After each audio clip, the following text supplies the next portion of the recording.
All right, Michael, we're back with our semifinal previews here, quarterfinal reviews, semifinal previews for 4A and 3A today. So we got two classifications at a time today. We're down to semifinals, so a little bit easier. In 4A, we said all year that 4A was loaded and had all these good teams, and it is. But God Almighty, is it not just one team that's way ahead of everybody else, and a lot of other really good teams like Creekside is killing people? They are. So Creekside beats a very good Lithonia team to death, 35-7, never makes it close. And then the upset, to me, the upset of the whole, more than it's like I wasn't surprised by Carrollton beating Grayson. I was surprised by the score. But the upset that really shocked me was not just that Cale beat Cartersville, but that Cale was up like 31-7 or 38-7 or something. And the final score is 48-21. But I'm watching that on TV and I'm like, Cale is whipping them. Yeah. So Cale with the major win over Cartersville to move into the semifinals, and that sets up a Cale's reward. So congratulations, Cale is now you got to go to Creekside, who's nobody's hardly played close, but Cale did make it to the semifinals one time in 2016 and another time in 2013, but they never made the championship. So this will be their first chance to do that. If you look at Creekside with Coach Maurice Dixon, they've been really good the last few years, but they made the championship game in 2023, but lost. They made the semifinals last year and lost. They made the quarterfinals in 2022 and lost, semifinals 21. So they've been really good. Semifinals, quarterfinals, or finals in the last 5 years. Yep. But they haven't won a state championship. Last state championship in 2013. So, listen, I don't know if I know you got some stuff up, but if you're looking at, you might look at Creekside's like schedule, like their games. Find me a game that was like kind of competitive. That very first one, maybe. They beat Rome by 20. Rome's still playing, and they're in the semifinals in the class above them. Yeah. They beat them by 20. Every other game is not hardly within 50. They got, in in the last 10 games, they've given up 14, 21, 24 points. 24 points in 10. I'd say that's pretty good. Yeah. That was just a half for us, Michael. 24 points sometime. Especially against the 24 in 10 games. Against 20 Dalton. halves. Against some of these teams they played against. Yes, 100%. And they beat a really good DeSoto. I think it's safe to say that I'm picking Creekside. Cale got any chance? Yes. They do. They do. Because I've watched Cale play. They obviously are a good team. They beat Cartersville, who we both picked. Oh, yeah, I was wrong on the Cartersville. I thought Cartersville beat them, but I thought it'd be close because I saw Cale play. That's what I'm saying. So that's what makes Cale has got to have a chance because they jumped out on Cartersville. We're up 30 points quick in that game. The very first game of the year was Cale versus South Paulding in the Cale Classic. They always play the first day at Cale, hence the name and all that. And Sam and I called the game on the radio. And so I knew some of these kids. One of the few teams I kind of know some of the kids' names, and because I had to do my homework on that. They got a running back named Mooney Gibson. Mooney, dude is a stud. And now they got 2 or 3 receivers. The quarterback's a dude. They got some guys on the D line, some linebackers that can go. They got like 6 or 7 like really Division I type players, and then another. I'm going to say 5 or 6 because I don't want to say that again. Another 5 or 6, like really, really talented kids that they're those great high school players. They're just really good. But when you look at these Creekside scores, I just can't pick against Creekside. So I'm going Creekside. Yeah. But I'm with you, Cale. Like I've enjoyed following Cale because we had that relationship in that first game. I kind of knew a lot about him, had to learn a lot about him to call the game, and then kind of followed him. I was excited to see him get that win. So. Prove me wrong, Cale. And the other side, Benedictine with the 80, not in basketball. They won 80-39 and not in basketball. 80-32, I'm sorry. And then on the other game, Marist beat North Oconee, which you had right and I had wrong. You had Marist, I had North Oconee. We both split on that one. Good. Yeah, because you had Central Carroll and I had Benedictine. So we both went 1-1 on that side, but opposite games. So Benedictine has been a buzzsaw too. If you look at theirs, they lost to Buford and lost to Colt County in the first 2 games. They barely played a close one since either. So they've been really good. Marist, North Oconee, rematch of the state championship game, right? Mm-hmm. The team that lost last year won again. Marist over North Oconee 23-20. And Marist just always finds a way, dude. Always. So can Marist solve this Benedictine thing? What do you got? I'm curious.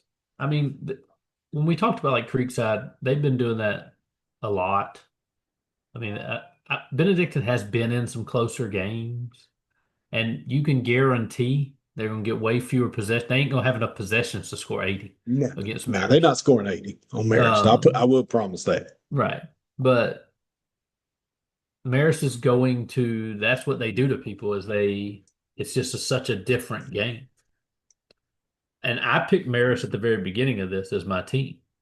So I'm sticking with Marist to beat Benedictine in this game. So this is one we'll disagree on. This is the first one we've had in a while. We're going to disagree on this one. I'm going to pick Benedictine, but I respect your opinion because I do think Marist definitely can win this game. They're totally going to play a different game. Like you said, Marist is just a different game than you play with anybody else. Mm-hmm. And so I'm very interested in how the game goes. But if Marist starts hot and kind of can limit possessions, then I think they can win. But I told you, Benedictine has some guys. One of them's this guy that's going to Texas Tech. This is a D lineman. Like, this dude ain't getting blocked. Now, Alan Chadwick's been coaching a long time, and he's played a bunch of big-time D linemen. So I trust he's got a good plan for this. But I am telling you, easy to read. Players matter, though. Marist don't win the state championship every year because players matter. You know, and I do think Benedictine's probably got a few more players.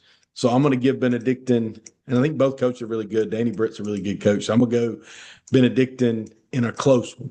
Close one. Marist in the This is probably the game. I mean, both of these coaches have multiple state championships. Yeah. Oh, this is a battle. Private schools battling it out in the big classes. Both of these could, the thing is, I don't know, I may be wrong on this, but I think both of these have enough of an enrollment that they could play lower. Oh, they do. I know that. And if they played lower, they could be in that other tournament. You think them jokers want some of these guys? No. Like they choose to be in the bigger tournament, right? Right. Mm-hmm. And this is why these guys are good. So, so I got Benedictine versus Creekside in the state championship. You got Marist versus Creekside in the state championship. All right, that's 5A. So that's 4A. So let's go to 3A. In 3A, Jefferson ends K-Rose season. K-Rose winning for a while. I think K-Rose jumped out like 20-0, 21-0. Wow. And Jefferson comes back, storms back, puts it on them. West Lawrence beat Jenkins 21-16. Really good game there. West Lawrence 13-0. Playing in the semifinals. Michael, this is unbelievable. This is the tale of two teams right here because Jefferson's pretty accustomed to being here in the last at least 10 or 15 years. And West Lawrence just simply is not. Okay. This 13 wins is by far the most in school history. The semifinals is the furthest the place has ever gone. They've been playing football here now since 1972. So you're talking about 53 years. Okay. And they've never had a season like this. So this is uncharted territory for them. Kip Burdett's a young guy.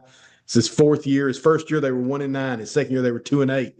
This is a great lesson. I'm going to talk to this dude after the season, and I'm going to spread this message to some people. Because when you go 1-9 and 2-8 in the first 2 years, what happens to you a lot? You get fired. Gone. 3-17, that's not a good start. Nope. But they must have been building something.